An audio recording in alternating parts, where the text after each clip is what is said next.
अस्सलाम वालेकुम दोस्तों, जैसा कि आप सब जानते हैं कि कल अमेरिका में प्रेसिडेंशियल इलेक्शन का फैसला हो गया है।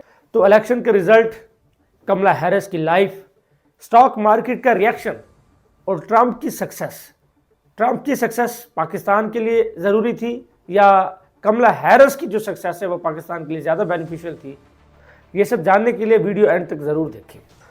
तो दोस्तों, डोनाल्ड ट्रंप ने 277 वोट लेकर कमला हैरिस को शिकस्त दी है और पेंसिल्वेनिया, नॉर्थ कैलिफोर्निया और विस्कॉन्सिन जैसी अहम स्टेट्स में जीत हासिल की। इस तरह वो अमेरिका के 47वें सदर मुंतखब होंगे। अब बात करते हैं इलेक्शन के रिजल्ट की। तो ट्रंप ने 277 इलेक्टोरल वोट्स हासिल किए जबकि कमला हैरिस को 224 वोट्स मिले।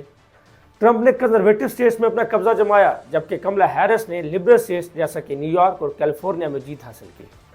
कमला हैरिस, जो कि अमेरिका की पहली खातून वाइस प्रेसिडेंट थी, उन्होंने ये इलेक्शन जीतने के लिए बहुत ज़्यादा मेहनत की थी।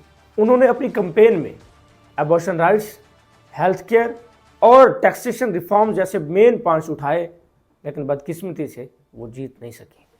अब बात करते हैं कल के इलेक्शन से मुतल्लिक कुछ अहम पॉइंट्स की। तो अमेरिका में कल टोटल 86 मिलियन वोटर्स ने वोट डाले हैं और रिपब्लिकन पार्टी ने सेनेट में भी अपना कंट्रोल वापस हासिल किया है, क्योंकि डोनाल्ड ट्रंप जो है वो रिपब्लिकन पार्टी से थे और उनका जो सिंबल है वो एलिफेंट था। ट्रंप ने पॉपुलर वोट्स में भी कमला हैरिस को शिकस्त दी है, जो 2004 के बाद पहली दफ़ा हुआ है। 2004 में जॉर्ज वाशिंगटन बुश ने भी पॉपुलर वोट्स में जीत हासिल की थी। अब बात करते हैं कमला हैरिस की लाइफ पे। तो कमला हैरिस की लाइफ में बड़े उतार चढ़ाव आए हैं। उन्होंने अपनी education Harvard university of California और हेस्टिंग्स कॉलेज ऑफ लॉ में की थी। उन्होंने एलामिडा काउंटी में एक डिप्टी डिस्ट्रिक्ट अटॉर्नी के तौर पे अपने करियर का आगाज़ किया था। तो नाज़रीन, जैसे ही कल डोनाल्ड ट्रंप ने इलेक्शन जीता है तो यूएस की स्टॉक मार्केट में काफ़ी तेज़ी देखी गई है। डॉलर की वैल्यू और ट्रेजरी बॉन्ड्स में काफ़ी इजाफा हुआ है। S&P 500 इंडेक्स 2% से बढ़ गई है, जो कि ये जाहिर करती है कि अब डेफिसिट्स कम होंगे और गवर्नमेंट जो है वो ज़्यादा से ज़्यादा इन्वेस्टमेंट करेगी। अब बात करते हैं डोनाल्ड ट्रंप की प्रीवियस प्रेसिडेंसी की। डोनाल्ड ट्रंप ने अपने प्रीवियस दौरे हुकूमत में बहुत सी अहम चीज़ें की। कुछ ऐसी चीज़ें जो अपने आप में हिस्टोरिक थी और कुछ ऐसी चीज़ें भी थी जो लोगों को याद रखने पर मजबूर करती हैं। तो आइए बात करते हैं डोनाल्ड ट्रंप की प्रीवियस प्रेसिडेंसी के दौरान होने वाले अहम फैसलों की। सबसे पहला और सबसे अहम फैसला टैक्स कट्स और जॉब्स एक्ट था। ये फैसला 2017 में हुआ। इस फैसले के मुताबिक कॉरपोरेट टैक्सेस को 35% से कम करके 31% तक कर दिया गया था।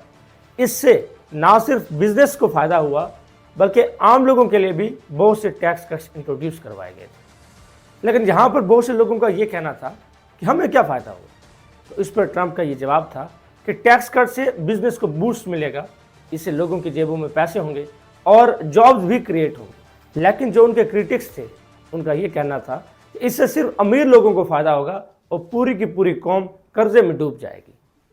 इसके अलावा ट्रंप ने चाइना के साथ एक ट्रेड वार शुरू की, जिसमें चाइना से आने वाली चीज़ों पर टैरिफ्स लगाए। वो इंडस्ट्रीज़ जो चाइना से इंपोर्ट करती थी उन पर मज़ीद एक्स्ट्रा टैक्सेस लगाए।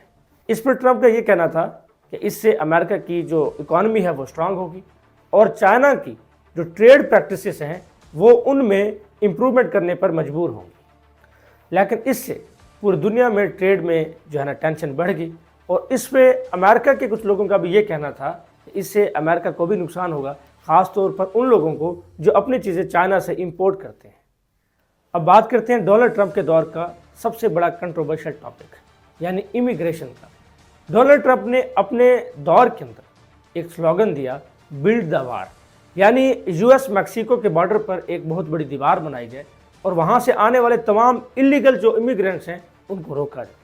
और इस प्रोजेक्ट का बहुत सारा हिस्सा उन्होंने अपने दौर के अंदर मुकम्मल भी करवाया था। अब ये एक बहुत ही डिसीजिव डिसीजन रहा, क्योंकि बहुत से लोगों का ये कहना था कि ये ह्यूमैनिटी के रूल्स के अगेंस्ट है, लेकिन डोनाल्ड ट्रंप ने इसे अपनी नेशनल सिक्योरिटी के लिए बहुत ज़रूरी करार दिया। अब यहाँ पर यह बात तो सबको याद होगी कि डोनाल्ड ट्रंप के दौर में उनको 2 दफ़ा इम्पीचमेंट का सामना करना पड़ा। इम्पीचमेंट एक किस्म का जो है ना मवाखज़ा होता है, यानी जिसको हम किसी का भी एहसाब करना कहते हैं। तो डोनाल्ड ट्रंप ने 2 दफ़ा इम्पीचमेंट का सामना किया एक दफ़ा उनको यूक्रेन स्कैंडल पर इम्पीचमेंट का सामना हुआ और दूसरी दफ़ा कैपिटल रायट के बाद, लेकिन दोनों दफ़ा सेनेट ने उन्हें बरी करार दिया और वो अपनी सीट पर वापस आ गए। तो इस पर डोनाल्ड ट्रंप का ये कहना था कि ये सिर्फ और सिर्फ पॉलिटिकल हथकंडे हैं उनको हटाने के लिए, लेकिन उनके सपोर्टर्स ने उनको हीरो बनाया है। लेकिन इस पर उनके मुखालफिन का ये कहना था कि डोनाल्ड ट्रंप के जितने भी इक़दाम हैं वो डेमोक्रेसी के बिल्कुल खिलाफ है। तो नाज़रीन, अब बात करते हैं पाकिस्तान के फ़ायदे की। हमें इससे क्या फ़र्क पड़ता है कि अमेरिका में कोई भी सदर हो, हमें तो सिर्फ अपना फ़ायदा देखना है। लेकिन आप सब ये जानते हैं कि अमेरिका में जो भी सदर हो उससे डायरेक्ट पाकिस्तान को भी फ़र्क पड़ता है। तो नाज़रीन, पाकिस्तानी अवाम डोनाल्ड ट्रंप और कमला हैरिस में से डोनाल्ड ट्रंप को ज़्यादा पसंद करती है, क्योंकि उनका ये मानना है, या शायद उन्हें ये गलत फहमी है, या हो सकता है खुश फहमी हो, कि उन्हें ये लगता है कि डोनाल्ड ट्रंप इमरान खान को जेल से निकालने में पाकिस्तानी गवर्नमेंट पर दबाव डाल सकते हैं। तो क्या ऐसा हो सकता है? ये तो आने वाला वक्त ही बताएगा। तो ये थे कुछ इंपॉर्टेंट और कंट्रोवर्शियल डिसीजंस जो डोनाल्ड ट्रंप ने अपनी प्रीवियस प्रेसिडेंसी में लिए थे। लेकिन वो गलत थे या ठीक थे, ये बात अलग है। लेकिन ये तो ज़रूर मानना पड़ेगा कि डोनाल्ड ट्रंप ने अमेरिका की पॉलिटिक्स को बहुत इन्फ्लुएंस किया है, जिसकी वजह से अमेरिका के लोगों ने उन्हें दोबारा से सदर के तौर पर मुंतखब किया है। तो अब यहाँ पे आपका क्या मानना है?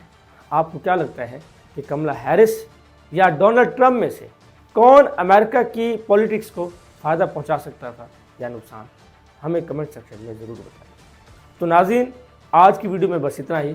मिलते हैं एक नई वीडियो में एक नए टॉपिक के साथ। तब तक के लिए अल्लाह।